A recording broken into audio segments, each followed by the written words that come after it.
হ্যাঁ বাবা, দাঁড়াও, আমি ওকে জিজ্ঞাসা করছি। দীপ, তুমি আমার মা বাবাকে আসতে বারণ করেছো?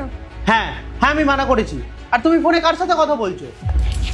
বাবা, আমি তোমাকে ফোন করছি এক্ষুনি, 1 মিনিট। দীপ, তুমি কিসের জন্য আমার মা বাবাকে মানা করেছো? কিসের জন্য তুমি ওনাদের সাথে এরকম বাজে ব্যবহার করেছো? বলো, কেন আসতে পারবেন না ওনারা এখানে? কত ফালতু কথা বলছিল ওই বুড়ো বুড়ি, এই জন্যই আমি মানা করেছি। কি ফালতু কথা বলেছে আমার মা বাবা? অনেক ফালতু কথা বলছিল, অনেক উল্টোপাল্টা কথা বলছিল।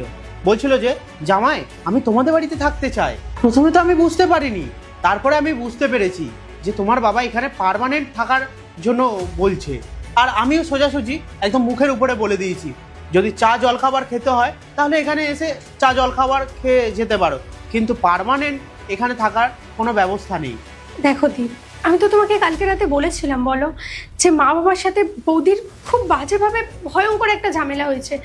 আর বৌদি বলে দিয়েছে বৌদি মা বাবাকে বাড়িতে আর রাখতে চায় না। সেই জন্যই আমি মা বাবাকে বলেছিলাম যাতে মা বাবা এসে আমার সাথে এখানে থাকে। আর মা বাবার তো এখন অনেক বয়স হয়ে গেছে, বলো মা বাবা কোথায় যাবে, কিভাবে সব কিছু ম্যানেজ করবে তুমিই বলো। আর একটা কথা, তুমি আমাকে না জিজ্ঞাসা করে মা বাবাকে কিসের জন্য মানা করে দিয়েছো? অ্যাটলিস্ট তুমি আমার থেকে একবার জিজ্ঞাসা তো করে নিতে পারতে ওনাদেরকে মানা করার আগে। আরে কেমন ধরনের কথা বলছো তুমি? আমি তোমাকে কেন জিজ্ঞাসা করে মানা করব? আর ওনাদের কি এখানে থাকার কোনো অধিকার রয়েছে? দীপ, তুমি কেমন ধরনের কথা বলছো? আরে ওনারা হচ্ছে আমার মা বাবা, ওনারা আমাকে জন্ম দিয়েছে। আর এই বাড়িতে কি আমার কোনো অধিকার নেই? আর আমি ওনাদেরকে এখানে এসে থাকার জন্য বলতে পারি না? আরে কেমন ধরনের কথা বলছো তুমি? তুমি তো নিজেই মানা করেছিলে যে এই বাড়িতে কোনো বয়স্ক মানুষ থাকবে না, নয়তো আজ আমার মা এই বাড়িতে থাকতো। তোমার কারণে আজকে এই বাড়িতে আমার মা নেই। দেখো দীপ, আমি তোমাকে এটা একবারও বলিনি যে আমি যে কোনো বয়স্ক লোকের সাথে এই বাড়িতে থাকতে পারবো না। আমি শুধু তোমাকে এইটুকুই বলেছি যে আমি তোমার মায়ের সাথে এখানে থাকতে পারবো না। আর আমার মা বাবার সাথে তো আমি ছোট থেকেই থেকেছি, ওনাদের কাছেই তো আমি বড় হয়েছি। আর আমার ওনাদের সাথে থাকার অভ্যেস আছে, আজও আমি ওনাদের সাথে থাকতে পারবো। এটা কেমন ধরনের কথা বলছো তুমি? তুমি আমার মা বাবার সাথে থাকতে পারবে না, কিন্তু তুমি তোমার নিজের মা বাবার সাথে থাকতে পারবে। দেখো, আমার মার অনেক বয়স হয়েছে, আর তোমার মা বাবা তাও তো দুজন। দেখো দীপ, আমি আমার মা বাবার সাথে থাকতে কমফোর্টেবল, বুঝতে পারলে? বৌদি মা বাবাকে বাড়ি থেকে বের করে দেওয়ার সিদ্ধান্ত নিয়ে নিয়েছে। আর তুমি নিজেই ভাবো, আমার মা বাবা এই বয়সে আর কি করবে? ওনাদেরকে তো যাওয়ার জায়গাও তো নেই, ওনারা তো এখন নিজের মেয়ের কাছেই আসবে, তাই না? আমারও তো কর্তব্য আছে আমার মা বাবার ওপর, তাই না? ওনারা ছোট থেকে আমাকে বড় করেছে, এত যত্ন দিয়েছে, আমাকে এই জায়গায় পৌঁছেছে।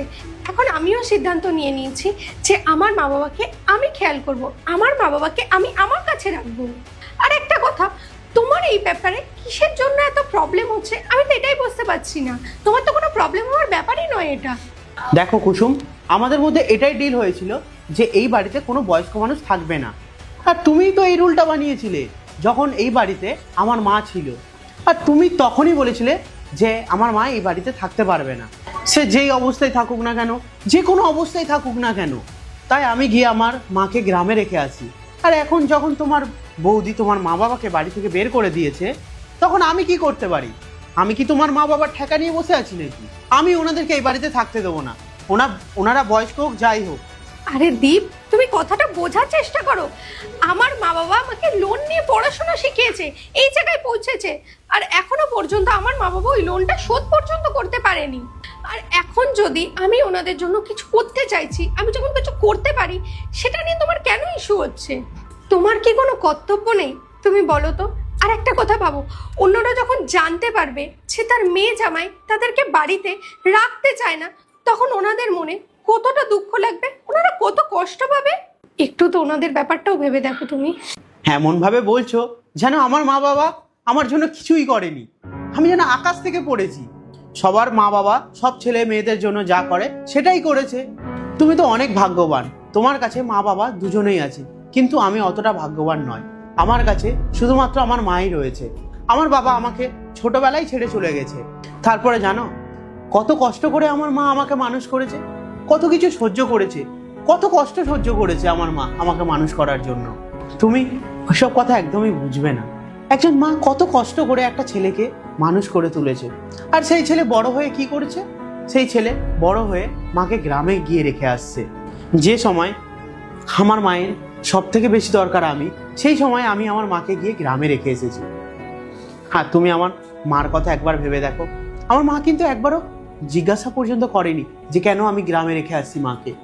চুপচাপ গ্রামে চলে গেছে, একবারও মুখ ফুটে পর্যন্ত বলেনি যে তোমার কারণে মা গ্রামে চলে যাচ্ছে। আমার মা সবসময় এটাই বিশ্বাস করাতে চেয়েছে যে শহরে আমার মার একটু মন লাগে না, গ্রামেই আমার মা ভালো থাকে। আর এই সমস্ত সব কিছু করেছে তোমার জন্য, যাতে তোমার খারাপ না লাগে। আর তোমার মা বাবা যেটা তোমার জন্য করেছে ওটা তো তোমার কর্তব্য, প্রত্যেকটা মা বাবার। আর ওটা যদি না করতে পারে তাহলে বাচ্চা জন্ম দেওয়ার মানেটা কি? তোমার মা বাবাকে যখন তোমার ভাই আজ দেখতে পারছে না, তাহলে আমাকে সোজাসুজি বলে দিচ্ছে না কেন? আমার অনেক চেনাশোনা জায়গা রয়েছে, আমি সেখানে গিয়ে তোমার মা বাবাকে বৃদ্ধাশ্রমে রেখে আসবো। আরে দীপ, তুমি কেন বুঝতে পারছো না আমার কথা? আরে বৌদি সোজাসুজি মানা করে দিয়েছে যে ওনারা মা বাবাকে রাখতে পারবে না। আর এর মধ্যে আমার ভাই কি করবে? ওর বউ যখন মানা করে দিয়েছে, ওর তো এখানে কিছু করারই নেই। আর তুমি তো খুব ভালো করে জানো বাড়িতে শুধু বউদের কথাই চলে। আর তুমি যখন বলছো তুমি আমার মা বাবাকে বৃদ্ধাশ্রমে রেখে আসবে, ওনারা যদি এই জিনিসটা জানতে পারে ওনারা কতটা কষ্ট পাবে তুমি একবার ভেবে দেখেছো? আরে ওনাদের মেয়ে তো এখনো জীবিত আছে, ওনাদের মেয়ে ওনাদেরকে রাখতে পারবে। আর ওনারা যদি এইসব কিছু জানতে পারে ওনাদের কত খারাপ লাগবে। আরে তুমি এই সমস্ত কথা আমাকে কেন বলছো? আমারও তো দায়িত্ব আমার মাকে এই বয়সে দেখার, কিন্তু আমি আমার মাকে আমার নিজের কাছে রাখতে পারছি না। এখনো আমার মা গিয়ে গ্রামে রয়েছে, আর তোমার মা বাবা এখনো তোমার দাদা বৌদির সাথে থাকতে চাইছে, কিন্তু তোমার বৌদি তো রাখতেই চাইছে না। আর একদিকে হলো তুমি আমাকে বলছো তোমার মা বাবার দায়িত্ব আমি বহন করি। তুমি কি জানো আমি আমার রিলেটিভদের কাছে কত বদনাম হয়েছি? যে একজন মা তার ছেলেকে কত কষ্ট করিয়ে এত সাফল্য করে তুলেছে, আর ছেলে যখন সাফল্য হয়ে যাওয়ার পরে মাকে কি করেছে? গ্রামে গিয়ে রেখে এসেছে। আর এটা তো ভালো যে আমি আমার মায়ের সাথে মাঝে মধ্যে গিয়ে গ্রামে দেখা করে আসি। আর বাই চান্স যদি আমার মায়ের কালকে কিছু হয়ে যায় তাহলে তো তুমি জানতেও পারবে না। দেখো তোমার তো কোনো যায় আসে না আমার মা কোন অবস্থায় রয়েছে, আর আমারও কোনো যায় আসে না তোমার মা বাবা কোন অবস্থায় রয়েছে। আর আমিও কোনো অবস্থায় এই বাড়িতে তোমার মা বাবাকে থাকতে দেব না।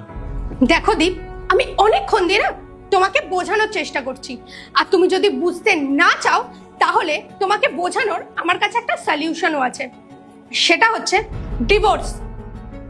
আমি তোমাকে ডিভোর্স দিয়ে দেবো। আচ্ছা, আজকে তুমি আমাকে ডিভোর্সের ভয় দেখাচ্ছ? ঠিক আছে, তুমি আমাকে ডিভোর্স দিয়েও দাও। এর আগেও তুমি আমাকে এই ভয়টাই দেখিয়েছিলে যে আমি যদি আমার মাকে এই বাড়িতে রাখি তাহলে তুমি আমাকে ডিভোর্স দিয়ে দেবে।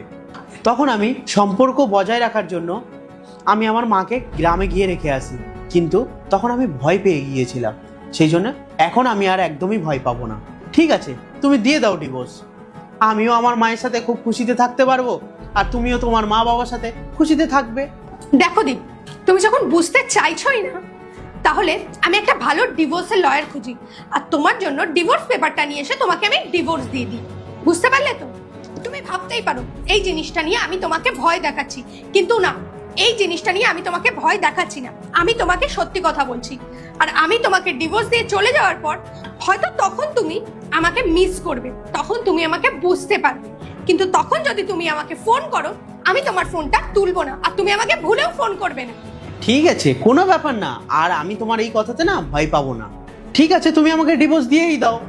আগে আমি মায়ের সাথে খুশিতেই থাকতাম, এখনো খুশিতেই থাকবো। দেখ, আমি তোমার সাথে মজা করছি না, আমি সত্যি কিন্তু ডিভোর্স দিয়ে দেবো। আমিও মজা করছি না, আমিও সিরিয়াস। এরপরে তোমার সিদ্ধান্ত, তুমি কি করবে। ঠিক আছে, তোমার যখন এত বেশি ইগো হয়ে গেছে তাহলে আমি আমার মা বাবাকে ফোন করে দিচ্ছি, আর ফোন করে ওনাদেরকে এটা বলে দিচ্ছি যে ওনাদের জামাই ওনাদেরকে এই বাড়িতে রাখতে চাইছে না। আর আমি ওনাদেরকে এটাও বলে দিচ্ছি ওনাদের ব্যবস্থা যেন ওনারাই করে নেয়। আমি করে দিচ্ছি ওনাদের ফোন। হ্যাঁ হ্যাঁ, করে দাও ফোন। আর তার সাথে এটাও বলে দিও যে আমি ওনাদেরকে এখানে রাখতে চাইছি না।